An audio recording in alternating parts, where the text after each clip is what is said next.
আসসালামু আলাইকুম। সংবাদে আপনাদের সবাইকে স্বাগত জানাচ্ছি। আমি ফিরোজ তোহা। শুরুতেই সংবাদ শিরোনাম। বাংলাদেশের সর্বশেষ গুরুত্বপূর্ণ আপডেট সংবাদে আপনাকে স্বাগত। শুরুতেই সংবাদ শিরোনাম, পরে বিস্তারিত। শুরুতেই জানাবো, চলন্ত ট্রাকে তরুণীকে ধর্ষণ করার দায়ে ট্রাক চালকের আমৃত্যু কারাদণ্ড। সিরাজগঞ্জ চলন্ত ট্রাকে প্রতিবন্ধী তরুণীকে ধর্ষণের দায়ে সোহেল রানা নামে এক ট্রাক চালককে আমৃত্যু কারাদণ্ড দিয়েছে আদালত। একই সঙ্গে তাকে 50,000 টাকা জরিমানার আদেশ দিয়েছে আদালত। আজ 30 জানুয়ারি দুপুরে সিরাজগঞ্জ নারী ও শিশু নির্যাতন দমন ট্রাইব্যুনাল 2-এর আদালতের বিচারক মোসাম্মদ সালমা বেগম এ রায় দেন। এরপর জানাবো, বিদেশে পালাতে গিয়ে বিমানবন্দরে জেলা ছাত্রলীগের সাধারণ সম্পাদক গ্রেপ্তার। বিদেশে পালানোর সময় নিষিদ্ধ ঘোষিত সংগঠন বাংলাদেশ ছাত্রলীগের পাবনা জেলা শাখার সাধারণ সম্পাদক মীর রবিউল ইসলাম সীমান্তকে গ্রেপ্তার করেছে ইমিগ্রেশন পুলিশ। আজ দুপুরে দেশ ত্যাগের চেষ্টাকালে ঢাকার হজরত শাহজালাল আন্তর্জাতিক বিমানবন্দর থেকে তাকে গ্রেপ্তার করা হয়। এদিকে সীমান্তে সেই কাঁটাতারের বেড়ায় এবার বাঁশ লাগালো ভারতীয় সীমান্তরক্ষী বাহিনী বিএসএফ। লালমনিরহাটের পাটগ্রাম দহগ্রাম সীমান্তের শূন্য রেখায় লাগানো সেই কাঁটাতারের বেড়ায় এবার বাঁশের বাতা বেঁধে শক্ত করা হয়েছে। ভারতীয় সীমান্তরক্ষী বাহিনী বিএসএফ এর পহরায় ভারতীয় নাগরিকরা বাঁশ বাঁধছে, এমন একটি ভিডিও সামাজিক যোগাযোগ মাধ্যমে ছড়িয়ে পড়েছে। জানাব, ছাত্ররা রাজনৈতিক দল গঠন করবে। ফাইন্যান্সিয়াল টাইমসকে অধ্যাপক ডক্টর ইউনুস। অন্তর্বর্তীকালীন সরকারের প্রধান উপদেষ্টা অধ্যাপক ডক্টর মোহাম্মদ ইউনুস ব্রিটিশ পত্রিকা ফাইন্যান্সিয়াল টাইমসের সঙ্গে সাক্ষাৎকারে বলেছেন, ছাত্ররা রাজনৈতিক দল গঠন করবে। এ লক্ষ্যে তারা দেশজুড়ে লোকজনকে সংগঠিত করছে। এদিকে জালিয়াতের মহারানী তুরিন রসুল রাষ্ট্রপতির কার্যালয়ে বহাল। বার্লিনে বাংলাদেশের দূতাবাসে কর্মরত অবস্থায় জালিয়াতির এবং প্রতারণার মাধ্যমে প্রায় কোটি টাকার আর্থিক দুর্নীতি করেছে রাষ্ট্রপতির কার্যালয়ের উপসচিব কাজী তুরিন রসুল। প্রকৃত বাড়ি ভাড়ার পরিমাণ গোপন করে ভুয়া চুক্তিপত্র বানিয়ে জাল স্বাক্ষর এবং সিলমোহর ব্যবহার করে প্রতারণার মাধ্যমে 2019 সালে অক্টোবর থেকে 2023 সালের জুলাই পর্যন্ত 46 মাসে 79,189 ইউরো সমপরিমাণ 92,45,553 টাকা আত্মসাৎ করেছে প্রশাসন ক্যাডারের এই কর্মকর্তা। শুধু আর্থিক দুর্নীতি নয়, দায়িত্ব পালনে অবহেলা, বেআইনি কূটনৈতিক পাসপোর্ট থেকে সাধারণ পাসপোর্টে পরিবর্তন, দূতাবাসের গুরুত্বপূর্ণ তথ্য নথি সংরক্ষণে অনিয়ম সহ সীমাহীন দুর্নীতিতে জড়িয়েছেন আলোচিত এই কর্মকর্তা, কিন্তু তিনি এখনও তার চাকুরিতে বহাল রয়েছেন। এবং সর্বশেষ জানাবো, কোন মহল ফ্যাসিবাদের তোষণ করলে জনগণ ক্ষমা করবে না, বললেন উপদেষ্টা নাহিদ। গণমাধ্যমের স্বাধীনতা পুঁজি করে কোনো মহল ফ্যাসিবাদের তোষণ করলে জনগণ তাদের ক্ষমা করবে না বলে মন্তব্য করেছেন তথ্য সম্প্রচার মন্ত্রণালয়ের উপদেষ্টা মোহাম্মদ নাহিদ ইসলাম। প্রিয় দর্শক, এতক্ষণ শুনছিলেন সংবাদ শিরোনাম, এবারে বিস্তারিত। তবে তার আগে বন্ধুরা, অনুরোধ থাকবে এই সংবাদটিতে একটি লাইক দিন। এই চ্যানেলে আপনি নতুন হয়ে থাকলে আমাদের সংবাদটি দেখতে দেখতে চ্যানেলটি সাবস্ক্রাইব করে রাখুন। কমেন্ট করে বন্ধুরা আপনার মূল্যবান মতামত জানিয়ে দিন আপনি বিশ্বের কোন দেশ থেকে বা বাংলাদেশের কোন স্থান থেকে আমাদের সংবাদটি দেখছেন এবং শুনছেন। এবারে বিস্তারিত। চলন্ত ট্রাকে তরুণীকে ধর্ষণ, ট্রাক চালকের আমৃত্যু কারাদণ্ড। সিরাজগঞ্জে চলন্ত ট্রাকে এক প্রতিবন্ধী তরুণীকে ধর্ষণের দায়ে সোহেল রানা নামে এক ট্রাক চালকের আমৃত্যু কারাদণ্ড দিয়েছে আদালত। সেই সঙ্গে তাকে 50,000 টাকা জরিমানার আদেশ দেওয়া হয়েছে। আজ সিরাজগঞ্জে নারী ও শিশু নির্যাতন দমন ট্রাইব্যুনাল 2-এর বিচারক মোসাম্মদ সালমা বেগম এ রায় দেন। দণ্ডপ্রাপ্ত সোহেল রানা বগুড়া জেলার আশুকোলা দক্ষিণপাড়া গ্রামের মনসুর আলীর ছেলে। সিরাজগঞ্জ নারী ও শিশু নির্যাতন দমন ট্রাইব্যুনাল 2-এর আদালতের সরকারি কৌঁসুলি অ্যাডভোকেট মাসুদুর রহমান বিষয়টি নিশ্চিত করেছেন। মামলা সূত্র থেকে জানা গেছে, 2021 সালের 22 জুন বিকেলে সিরাজগঞ্জের যমুনা সেতুর পশ্চিমে সায়দাবাদ রেল স্টেশনের সামনে ট্রাকের কেবিনের ভেতরে ভিকটিমকে ধর্ষণ করা হয়। ওই সময় দেশে করোনা ভাইরাসের কারণে লকডাউন চলছিল। স্বাভাবিক গাড়ি চলাচল বন্ধ থাকায় চন্দ্রা থেকে ভিকটিম সহ 2 জন পুরুষ যাত্রী নিয়ে ট্রাক চালক সোহেল রানা এবং হেলপার ওহাব শেখ বগুড়া দিকে যাচ্ছিল। পথিমধ্যে যমুনা সেতু পার হওয়ার পর ট্রাকটি নষ্ট হয়েছে জানিয়ে পুরুষ 2 যাত্রীকে নামিয়ে দিয়ে হেলপার ও ট্রাক চালক ট্রাকের কেবিনের দরজা আটকে দেয়। এ সময় ভিকটিমের চিৎকারে ওই ট্রাকে নেমে যায় এক যাত্রী ট্রাকের কাছে গিয়ে ঘটনাটি তার মোবাইলে ভিডিও করে।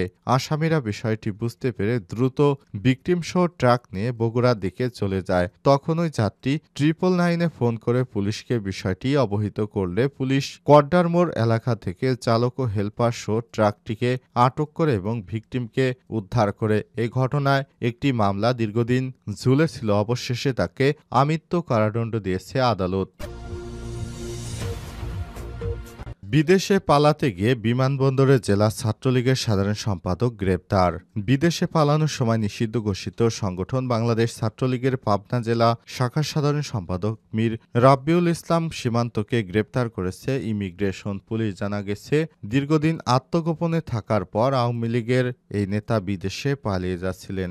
গোপন সংবাদের ভিত্তিতে তাকে গ্রেপ্তার করা হয়। গ্রেপ্তার করে তাকে ইমিগ্রেশন পুলিশের মাধ্যমে পাবনা পুলিশের কাছে হস্তান্তর করা হয়েছে। বিগত সরকারের সময়ে ছাত্রলীগের এই নেতা বিভিন্ন অপকর্মের সঙ্গে জড়িত ছিলেন বলে একাধিক সূত্র থেকে নিশ্চিত হওয়া গেছে।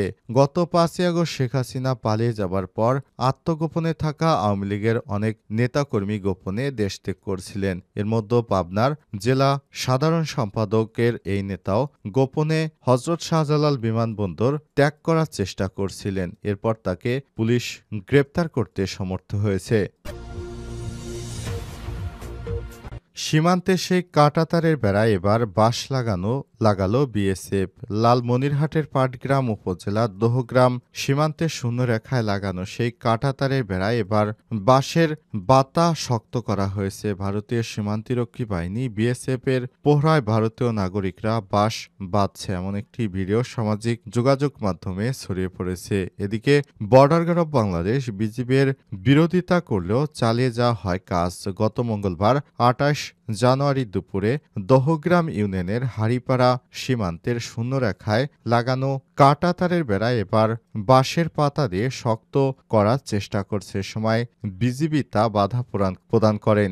ভিডিওতে আরও দেখা যায়, সম্প্রতি বিজিবি বিএসএফ এর উচ্চ পর্যায়ের সিদ্ধান্ত অনুযায়ী সীমান্তের উভয় দেশ আপাতত কোনো ধরনের নির্মাণ কাজ করবে না। বিজিবির একজন জওয়ানের একথা স্মরণ করে দেওয়ার চেষ্টা করলেও ভিডিওতে দেখা যায় তা উপেক্ষা করে তর্ক জুড়ে দেয় বিএসএফ। এ সময় বিএসএফ সদস্যকে দমভক্তি দেখে হিন্দিতে বলতে শোনা যায়, আমরা কাজ করব, তোমাদের যা করার তুমি করো। এর আগে গত 10ই জানুয়ারি দহগ্রাম সীমান্তে শূন্যরেখা বরাবর প্রায় 1.5 কিলোমিটার অংশ জুড়ে 4 ফুট উচ্চতার ওই বেড়া নির্মাণ করছিল বিএসএফ। এতে বিজিবি বাধা দিলে উভয় বাহিনীর মাঝে চরম উত্তেজনা দেখা দেয়। বিষয়টি নিয়ে উভয় বাহিনীর ডিআইজি পর্যায়ের বৈঠকে আপাতত কাজ না করার সিদ্ধান্তের পর সীমান্ত থেকে উভয় বাহিনী যুদ্ধ অবস্থা থেকে স্বাভাবিক অবস্থায় ফিরে যায়। এই ঘটনার এক সপ্তাহ না যেতে সেই কাঁটাতারের বেড়ায় অসংখ্য মদের খালি বোতল ঝুলিয়ে দেয় বিএসএফ। গত মঙ্গলবার সর্বশেষ সেই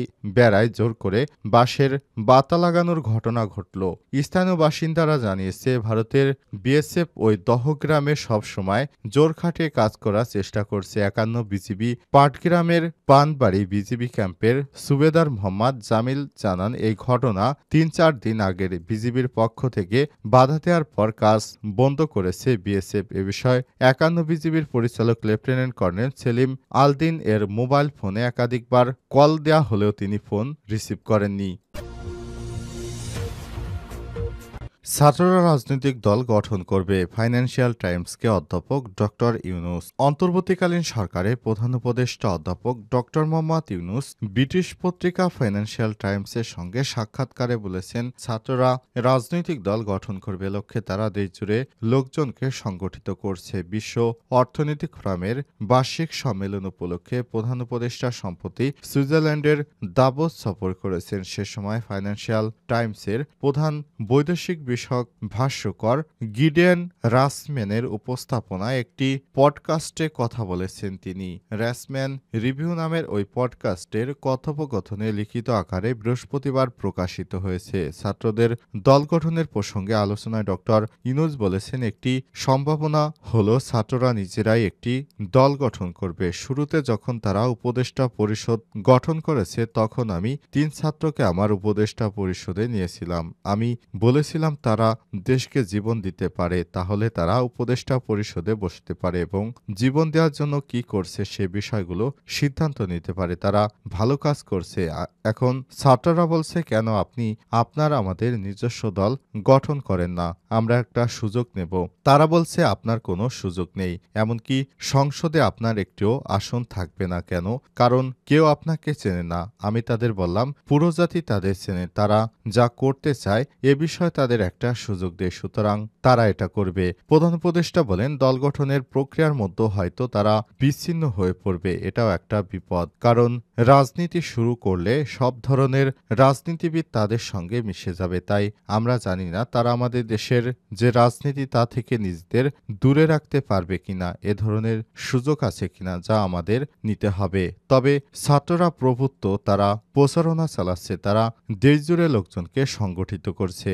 বাংলাদেশে আগামী জাতীয় নির্বাচন নিয়ে পডকাস্টের এক প্রশ্নের জবাবে প্রধান উপদেষ্টা জানান, তিনি নির্বাচনের সম্ভাব্য যে দুটি সময়ের কথা বলেছেন তা ভালো সময়, কারণ তিনি জাতীয় ঐক্য ধরে রাখছেন। তিনি এটা থেকে বিচ্যুতি হতে চান না।